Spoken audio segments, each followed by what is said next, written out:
So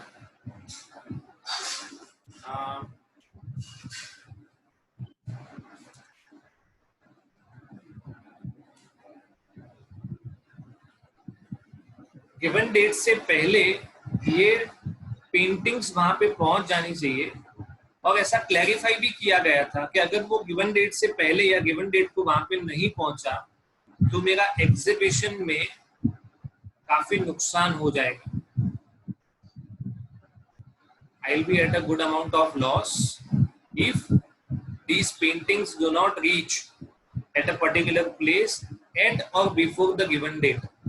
ऐसा railways को आपने पहले से बता दिया था, तो इसका ये मतलब है which the parties knew when they made the contract. Okay, उसको बोला जाएगा स्पेशल डैमेजेस. ओके, तीसरा है such compensation is not to be given for any remote and indirect. Remote का मतलब होगा जिसका ब्रीच ऑफ कॉन्ट्रैक्ट के साथ कोई भी कनेक्शन नहीं है, या तो हम बोले कि नॉमिनल डैमेजेस, कोई ज्यादा नुकसान ही नहीं है. Okay, then compensation can not be claimed. Okay, और दूसरा है इनडायरेक्ट लॉस. क्या है indirect loss? In that case compensation can not be claimed. Okay, compensation for failure to discharge obligations resembling those created by contract. Okay, any person injured by the failure to discharge is entitled to receive the same compensation as if such person had contracted to discharge it. And है ना, resembling those का मतलब इसको लिखेंगे हम लोग quasi contracts. Okay, किसी को याद है क्वाजी कॉन्ट्रैक्ट क्या था? Yes, sir. What was it? The contracts which are created by law. Contracts created by law. आपके ऊपर जिम्मेदारी थी कि आपको वो परफॉर्म करना पड़ेगा. Okay, and if you are able to, तो आपको सामने वाले को कंपनसेशन देना पड़ेगा. You will have to give compensation to the other party. Is that clear? Yes, sir. इसका एक्सप्लेनेशन पढ़ो एक minute.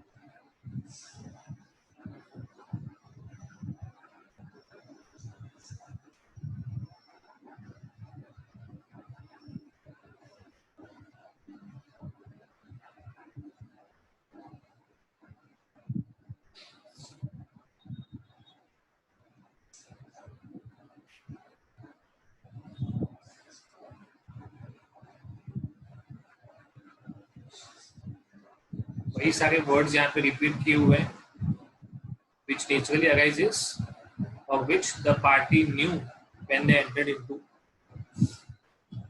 So special damages can be claimed only on a previous notice. आपने रेलवे को बता दिया था. Okay?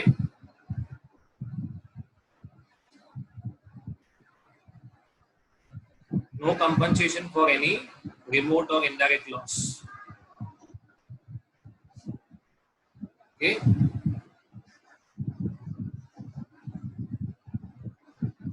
Remedy by way of damages or kind of damages. Kind का मतलब होगा types of damages, जो यहाँ पे हमको काफी सारे डिस्कस किए हुए हैं.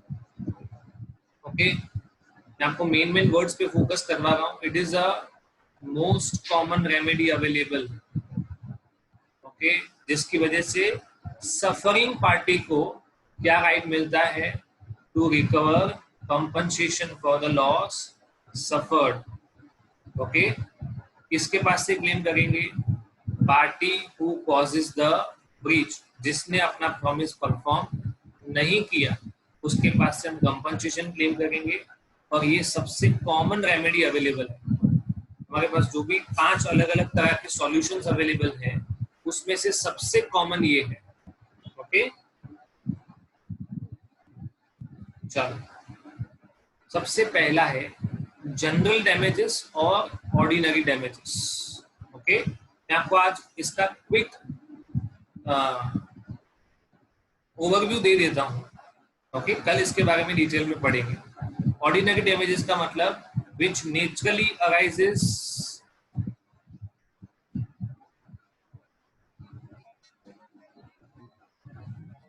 इन द कोर्स। ओके, आपको इधर काफी डिटेल्ड एग्जाम्पल दिया हुआ है, पढ़ोगे तो समझ में आ जाएगा। ओके, दूसरा ये भी एग्जाम्पल है। एक सिंपल चीज समझ लेते हैं कि अगर गुड्स के रिलेटेड कॉन्ट्रैक्ट है, ओके, और जो भी पार्टी ने कॉन्ट्रैक्ट किया था उसने 750 रुपीज में सप्लाई करने को बोला था।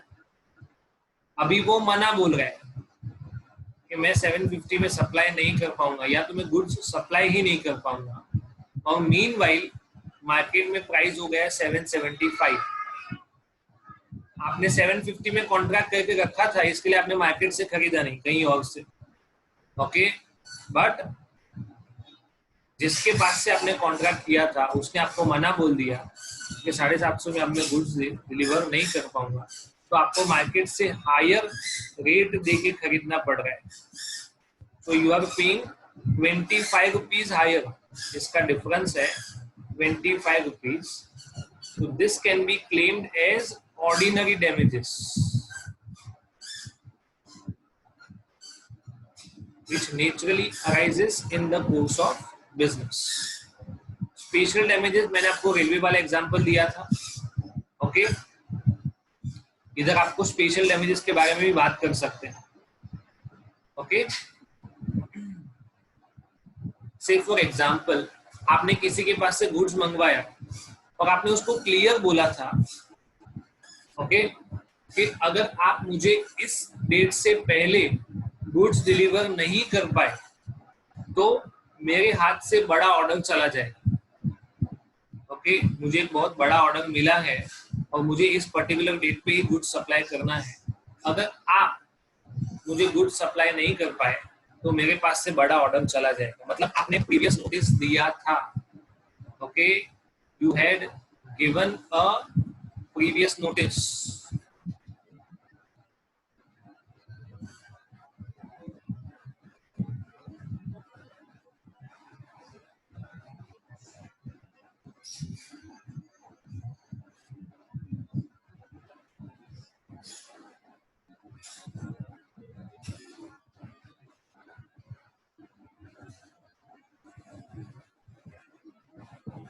In that case, you can claim special damages. Okay.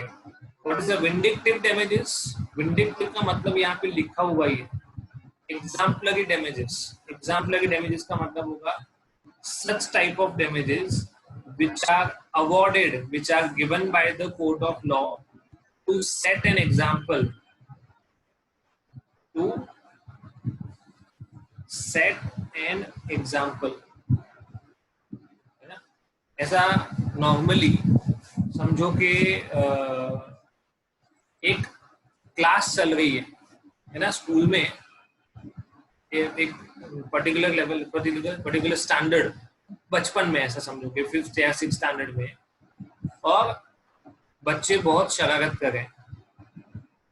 तो टीचर ने 1-2 स्टूडेंट को पकड़ा और उनको बहुत पनिशमेंट दिया, तो उनको बहुत मारा, से फॉर एग्जाम्पल। तो उसका इम्पैक्ट क्या होगा? What will be the impact? That the other students will stop doing the mischief. वो लोग जो शरारत कर रहे थे या जो परेशानी कर रहे थे वो ये करना बंद कर देंगे। ओके, तो उनके सामने एक एग्जाम्पल सेट हुआ कि अगर हम ऐसा करेंगे तो हमारे साथ भी ऐसा हो सकता है। Okay, so certain kind of damages are given to set an example. Okay, it is called vindictive damages or exemplary damages. Okay, so number 4 is nominal damages. Nominal damages का मतलब there are no damages as such. Okay, as such suffering party को कोई भी नुकसान हुआ ही नहीं है.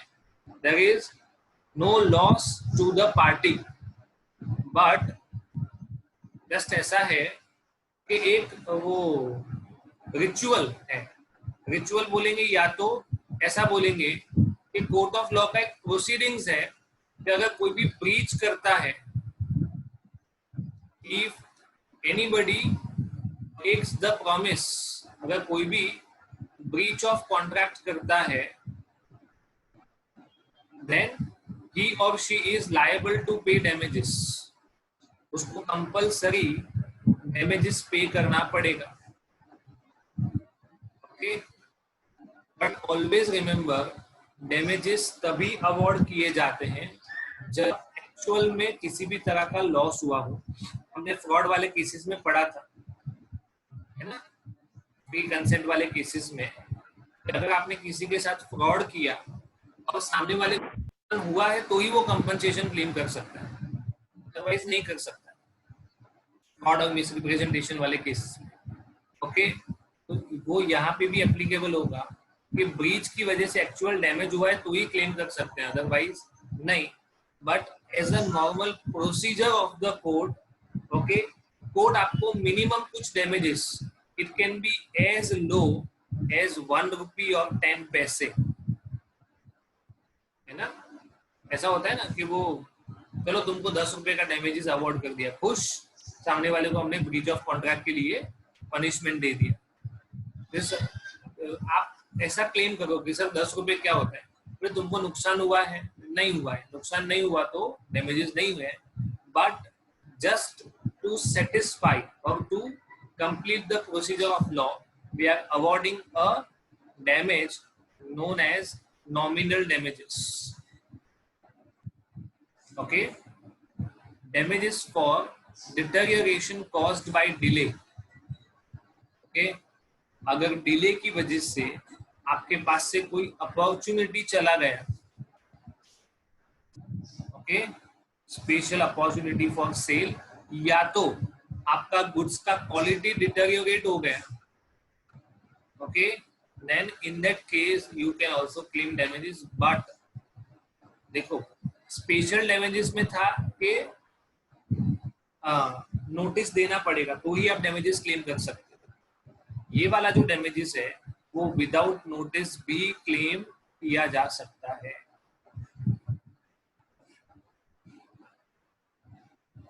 Okay,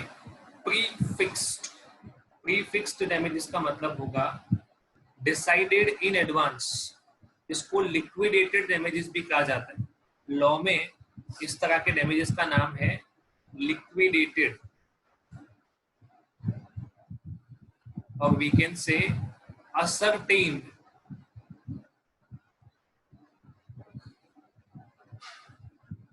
हमको पहले से पता है या हमने पहले से फिक्स कर दिया है कि इतना डैमेजेस अवॉर्ड होगा अगर कोई भी ब्रीच करेगा. एक्स ब्रीच करेगा तो एक्स वाई को 1 लाख रुपए देगा, और वाई ब्रीच करेगा तो वाई एक्स को 1 लाख रुपए देगा, irrespective of the actual amount of loss. कितना एक्चुअल लॉस होता है उसको कंसिडर नहीं करेंगे. ओके, कोई भी ब्रीच करेगा तो वो सामने वाले को 1 लाख रुपए पे करेगा. Is that clear? अब उसको हम बोलते हैं पेनल्टी. क्या कहते हैं? तो आगे जाके ये भी पढ़ेंगे, even though it was specified in the contract कि आपका डैमेजेस 1 लाख का हुआ या उससे कम हुआ तो भी आपको 1 लाख पे करना पड़ेगा. But court of law will award only what is reasonable. ये चीज कोर्ट ऑफ लॉ में जाएगा तो कोर्ट ऑफ लॉ क्या कहेगा, we respect the contract that you have made, okay, हम आपकी बात को मानते हैं, पर हम उतना ही डैमेजेस अवॉर्ड करेंगे जितना रीजनेबल है। तो कोर्ट को लगा कि 1 लाख नहीं 50,000 रीजनेबल है, तो आपको 50,000 ही मिलेगा। Is it okay? सर तो कॉन्ट्रैक्ट में प्रीफिक्स डैमेजेस का सिग्निफिकेंस क्या रहेगा? फिक्स्ड डैमेजेस का सिग्निफिकेंस ये है कि आप है ना एक अमाउंट स्पेसिफाई नहीं करते हो। देखो इधर इसका एग्जांपल दिया हुआ है कि 1,50,000 रुपए का लॉस हुआ, ओके, तो आपको मिनिमम 1 लाख रुपए तो मिलेगा ही मिलेगा। That is the significance. ये तो कभी कभार क्या होता है कि कोर्ट ऑफ लॉ हमेशा सही अमाउंट अवॉर्ड करे, वो पॉसिबल भी होता है ना, वो बहुत सारे सर्कमस्टांसेस को देखता है। ये आपको क्लियर तब होगा जब हम ये नेक्स्ट वाला टॉपिक पढ़ेंगे, पेनल्टी एंड ओके। अभी के लिए ऐसा समझेंगे, ओके, प्री फिक्स का मतलब क्या होता है, decided well in advance, which is in the legal language liquidated damages और ascertained damages. Is it okay? आपको आज के दिन में इतना पढ़ना है। Tomorrow we shall be completing, probably हमारा ये चैप्टर कल कंप्लीट हो जाएगा, ओके। और मैंने आपको